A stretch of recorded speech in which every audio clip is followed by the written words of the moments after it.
वीरं महाविष्णुं ज्वलन्तं सर्वतोमुखं नरसिंहं भीषणं भद्रं मृत्योर्मृत्युं नमाम्यहं स्वाहा।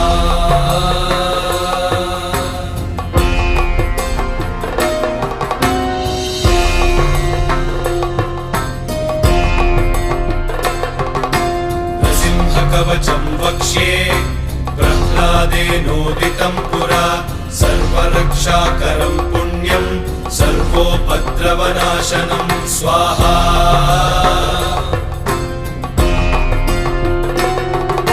सर्वसम्पत्करं चैव स्वर्गमोक्षप्रदायकं ध्यात्वा नृसिंहं देवेशं हेमसिंहासनस्थितं स्वाहा।